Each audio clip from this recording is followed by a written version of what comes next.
এই ভিডিওটোত আলোচনা কৰিম DLED ফাৰ্ষ্ট চেমৰ পেপাৰ S13 অৰ্থাৎ understanding language and early language ডেভেলপমেণ্টৰ 2023 চনৰ ফাইনেল ইয়েৰ পেপাৰখন। জানিয়ে চাগে ইয়াত টোটেল মাৰ্কছ আহে 35 আৰু সময় দিয়া হয় 2 ঘণ্টা। কিন্তু 2023 চনৰ পেপাৰখন ডিসকাস কৰাৰ আগতে 2022 চনৰ এটা কোৱেশ্চন আমি ডিসকাস কৰিব থাকি গৈছিল। মই এটো ভিডিও ডিসকাস কৰিম বুলি কৈছিলো। 5 নম্বৰ কোৱেশ্চনটো আছিল বহুভাষিকতা কি, ভাষাৰ শ্ৰেণী কোঠাত বহুভাষিকাক সমল হিচাপে ব্যৱহাৰ কৰাৰ ক্ষেত্ৰত ভাষা শিক্ষকে কেনে ধৰণৰ পদক্ষেপ গ্ৰহণ কৰা প্ৰয়োজন আলোচনা কৰা। টোটেল আছিল 5 নম্বৰ। বহুভাষিকতা বুলিলে ব্যক্তি বা সম্প্ৰদায়ৰ একাধিক ভাষা কোৱা, বুজিব পৰা আৰু ব্যৱহাৰ কৰা ক্ষমতাক বুজায়।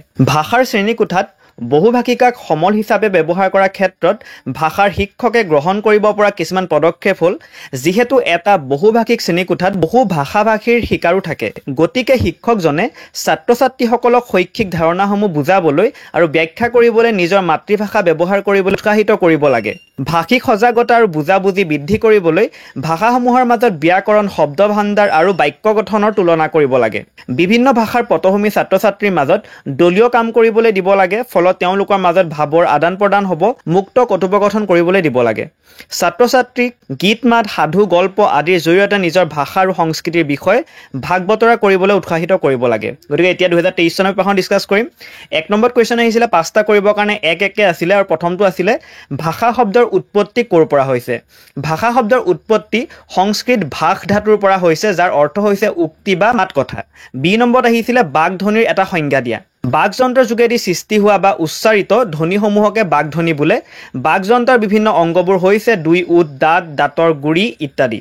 চি নম্বৰত আহিছিল ভাষাৰ যিকোনো দুটা গৌণ উপাদান উল্লেখ কৰা। এইটো 2022 চনৰ পেপাৰ ডিসকাস কৰিছিলো, সেইকেইটা হ'ব ধ্বনি, শব্দকোষ বা শব্দ।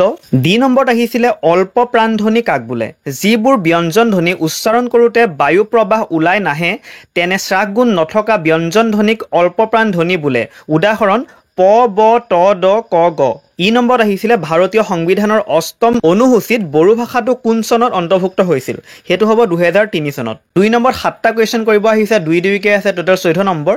আৰু এ নম্বৰত আহিছিল আত্মপ্ৰকাশৰ আহিলা হিচাপে ভাষাই কেনেধৰণে কাম কৰে। ভাষাৰ মূল কামেই হ'ল ভাৱ বিনিময় কাৰ্য সুন্দৰভাৱে সম্পাদন কৰা বা আত্মপ্ৰকাশ কৰা। ভাষাৰ কাৰ্যপন্থাৰ মাজেৰে মানুহে বৰ্বৰ জীৱনৰ পৰা ক্ৰমাগতভাৱে আগুৱাই আহি বৰ্তমানৰ সুসভ্য অৱস্থাত উপনীত হৈছে। ভাষাৰ যোগেদি বিভিন্ন প্ৰতিভাৰ বিকাশ সাধন সম্ভৱ। ভাষাৰ অবিহনে এজন ব্যক্তিয়ে সমাজ এখনৰ লগত নিজকে খাপ খুৱাব নোৱাৰে। মই আগতে এটা ভিডিও আপলোড কৰিছিলো, য'ত মই ভাষাৰ প্ৰকৃতি বুলি এটা ভিডিও দিছিলো। তাত সকলো কথা আছে, তাত ভাৱ প্ৰকাশৰ আহিলা হিচাপে এটা ডিসকাস কৰা হৈছে, গতিকে সেইটো চাব পাৰে ভিডিওটো। বি নম্বৰত আহিছিল ভাৰতৰ আঞ্চলিক ভাষাৰ বাবে থকা সাংবিধানিক সা সুবিধাবোৰ চমুকৈ উল্লেখ কৰা। এইটো 2022 চনৰ পেপাৰ ডিসকাস কৰিছো, বিভিন্ন ধৰণৰ অনুচ্ছেদ আছে, সেইবোৰ আপোনালোকে লিখিব পাৰিব। চি নম্বৰত আহিছিল শিশুৰ ঘৰুৱা ভাষাই বিদ্যালয়ৰ ভাষা শিকনৰ ক্ষেত্ৰত কেনেধৰণে প্ৰভাৱ পেলায়। এইটো 2022 চনত আহিছিল, 4 নম্বৰ কুৱেশ্চনটো আপোনালোকে চাব পাৰে। ডি নম্বৰত আহিছিল ধ্বনি বিজ্ঞান আৰু ধ্বনি তত্ত্বৰ যিকোনো দুটা পাৰ্থক্য লিখা। এইটো 2021 চনৰ 2 নম্বৰ বিত আহিছিল। ই নম্বৰত আহিছে ভাষা কিয় গতিশীল বুলি কোৱা হয়। যিহেতু ভাষা বক্তাৰ দ্বাৰা প্ৰভাৱিত হয়, সেয়ে ই সময়ৰ লগে লগে পৰিৱৰ্তন হয়। ভাষাৰ পৰিৱৰ্তন এক অবিৰত প্ৰক্ৰিয়া, য'ত নিতৌ নতুন পৰিভাষা হয় আৰু কেতিয়াবা সামগ্ৰিকভাৱেই নতুন উক্তিৰে ভৰপূৰ হৈ পৰে। ভাষা মৰহি যাব পাৰে বা মৃত্যু হ'ব পাৰে। ভাষা এটা প্ৰজন্মৰ পৰা আন এটা প্ৰজন্মলৈ গতি কৰি থাকে, সেইবাবে ভাষা গতিশীল বুলি কোৱা হয়। এইটো মই নেচাৰ অফ লেংগুৱেজ বুলি যিটো ভিডিও আপলোড কৰিছোঁ, তাত লিখা আছে, আপোনালোকে চাব পাৰিব তাত গৈ পেলাই। 1 নম্বৰত আহিছিল উত্তৰ পূৰ্বাঞ্চলৰ সংযোগী ভাষা হিচাপে অসমীয়া ভাষাৰ গুৰুত্বৰ বিষয়ে চমুকৈ লিখা। উত্তৰ পূৰ্বাঞ্চলৰ ঐক্য, বুজাবুজি, বিকাশৰ প্ৰসাৰত অসমীয়া ভাষাই অতি গুৰুত্বপূৰ্ণ ভূমিকা পালন কৰে। অসম, মেঘালয়, অৰুণাচল প্ৰদেশ আৰু নাগালেণ্ডৰ দৰে ৰাজ্যৰ বিভিন্ন প্ৰান্তৰ লোকৰ সৰ্বাধিক ব্যৱহৃত কথিত ভাষা অসমীয়া। অসমীয়া ভাষাই বিভিন্ন ভাষিক পটভূমিৰ লোকৰ বাবে এক উমৈহতীয়া ভাষা হিচাপে কাম কৰে। যোগাযোগ আৰু আদান প্ৰদানৰ সুবিধা প্ৰদান কৰে। বেপাৰ বাণিজ্যৰ ক্ষেত্ৰতো অসমীয়া ভাষা ব্যৱহাৰ কৰে। তাৰোপৰি অসম আৰু ইয়াৰ সীমান্তৱৰ্তী ভৌগোলিক সংমিশ্ৰণৰ ফলত স্থানীয় নগা ভাষা আৰু অসমীয়া ভাষাৰ মিশ্ৰিত ভাষা নাগামিছৰ দৰে ভাষাৰো অস্তিত্ব দেখা পোৱা যায়। যি নম্বৰত আহিছিল ভাষাৰ শ্ৰেণীকোঠা এটা ভিতৰৰ কাৰ্যসমূহৰ যোগেদি শিকাৰুৰ কোনবোৰ ভাষিক বিকাশ সম্ভৱপৰ হয় চমুকৈ লিখা।